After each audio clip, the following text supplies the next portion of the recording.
Charlize Theron is known for portraying glamorous characters in movies like The Italian Job and The Legend of Bagger Vance. But she has quickly become the frontrunner in this year's Oscar race for a very different kind of role.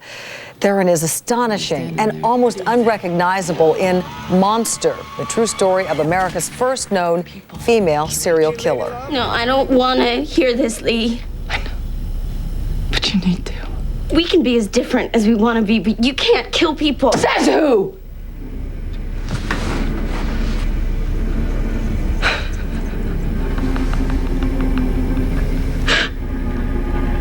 I'm good with the Lord. I'm fine with him. And I know how you were raised, all right? And I know how people think out there, and it's got to be that way. They got to tell you that thou shalt not kill and all of that. But that's not the way the world works, Selby, because I'm out there. Charlize Theron, good morning. Good morning. Wow. Again, the physical transformation is one thing, but the performance is so powerful. Why did you want to play this role, the role of the first female serial killer, first known? Well, when I read the script, I didn't know that it was based on a real person. I was working at the time, and the script just kind of ended up in my trailer, and I read it, and I was blown away by the writing, and I was also blown away by this very conflicted, troubled woman. And I find that the guys tend to get those parts. It's the story of Eileen Wuornos. Was it difficult to get into the head of someone who was so dark and troubled? Was that difficult as an actor to do that? You know, I think your job as an actor is the journey is pretty private, and it's a personal journey a lot of times. I had a real thirst to want to know what really happened in her life, and so I with Patty Jenkins, who wrote the script and directed this film, we really went on a journey to try and find the greater truth of her story, which we both felt was just always kind of misrepresented, and in saying that we never tried to justify why she did very horrendous things. We wanted to stay true to that, but also just maybe lift the rug a little bit and show her actual situation. Because she had such a hard life. Because when she meets Selby, she's on the verge of suicide practically. She's totally at the end of her rope, and then she meets Selby, and she just grasps on with all she has. Yeah, I mean, this is a woman who, and when I say I had never experienced love in her life, I really mean that. And finally, in her late 20s, she met this woman and fell madly in love, and she spent 12 years on death row and never once said one bad thing about this woman even after she was betrayed by her and turned in by her.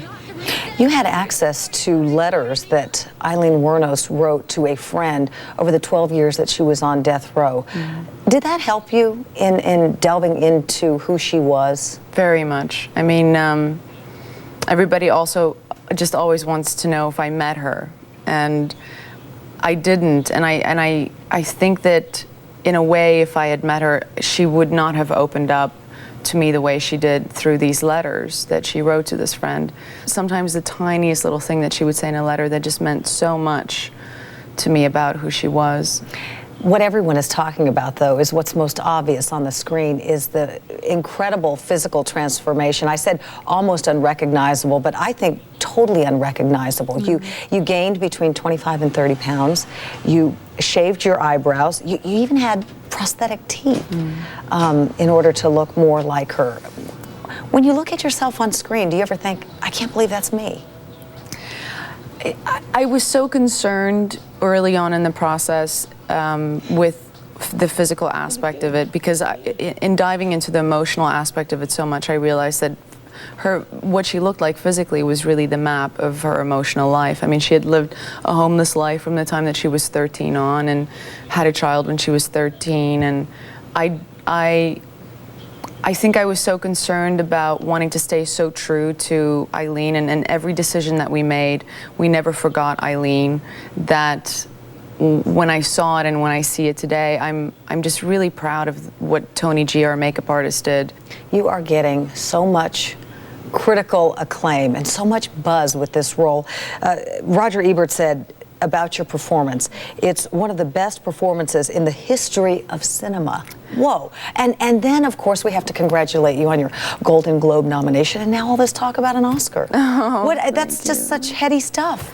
It's so insane. I mean, when I heard about the Roger Ebert thing, the whole experience of the last 2 months now has just been really, you know, even if you thought in your head the perfect scenario, it's surpassed that. It really has. And for somebody like Roger to say all of those, well, to just pick up on the tiniest little nuances that you pay so much attention to and work so hard on as an actor, to actually see those and acknowledge them, to just get it is just, you know, it doesn't get any better than that.